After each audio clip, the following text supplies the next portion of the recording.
मेरा नाम रमीज़ है। मेरी उम्र 26 साल है और मैं इस वक्त हाउस जॉब कर रहा हूँ। अस्पताल का नाम नहीं बता सकता, लेकिन एक वाकया है जो आज भी मुझे रातों को जागने पर मजबूर कर देता है।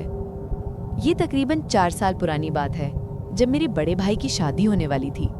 मैं उस वक्त पेशावर में पढ़ाई कर रहा था और हमारा आबाई घर कालाम के पहाड़ों के करीब है। शादी से एक दिन पहले मैंने रात के वक्त सफ़र करने का फैसला किया। मुझे हमेशा रात में सफ़र पसंद है। सड़क खाली होती है, ठंडी हवा चलती है, दिल को सुकून मिलता है। मैंने एक प्राइवेट वैन बुक की रात 10 बजे के लिए। 2 और मुसाफिर पहले से मौजूद थे, दोनों मकानी गांव के लड़के थे। यूं कुल 4 लोग हुए, ड्राइवर, 2 मुसाफिर और मैं। तकरीबन 1.5 घंटे के बाद मैंने ड्राइवर से कहा कि अगर आगे कोई होटल आए तो गाड़ी रोक दे, मुझे वॉशरूम जाना था। एक छोटे से होटल पर हम रुके, लेकिन वहाँ का वॉशरूम बहुत गंदा था, तो मैंने बाहर जाकर वज़ू कर लिया। वहाँ एक अजीब सी खामोशी थी, जैसे पहाड़ों ने सांस रोक रखी हो। वापस आया तो सफ़र शुरू हो गया।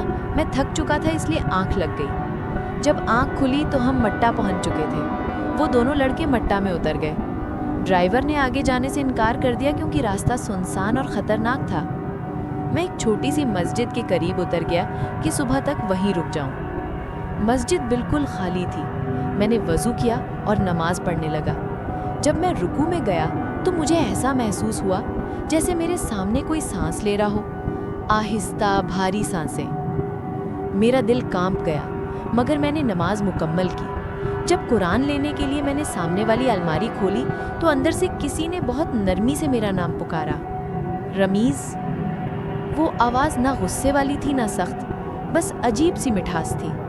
मैं पीछे हट गया, दिल की धड़कन तेज हो गई। उसी लम्हे बाहर से दौड़ने की आवाज़ आई, जैसे कोई नंगे पांव भाग रहा हो। मैं बाहर निकला तो कोई नहीं था।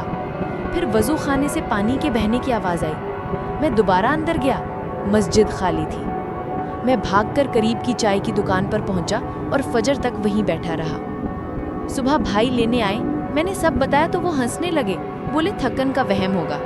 मैंने बात टाल दी। शादी खैर से हो गई। मैं 1 हफ्ते के लिए घर ही रुका रहा।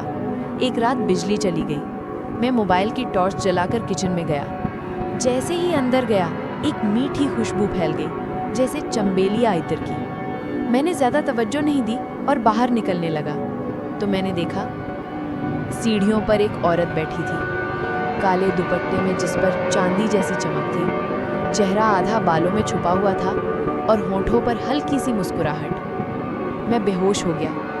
होश आया तो मैं अपने कज़न और खाला के पास था।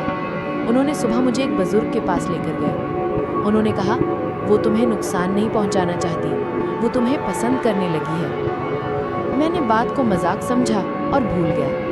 कुछ महीने बाद जब मैं वापस पेशावर आया, फिर वही अजीब बातें होने लगी। कमरे में खुशबू आती जब खुद ब खुद पानी से भरा होता, और रात को कभी कभी खिड़की के पास एक साया बैठा दिखाई देता। अब अल्हम्दुलिल्लाह 1.5 साल से सब ठीक है, लेकिन कभी कभार रात के सन्नाटे में वही खुशबू फिर से महसूस होती है, और मुझे यकीन है वो अभी भी कहीं करीब है।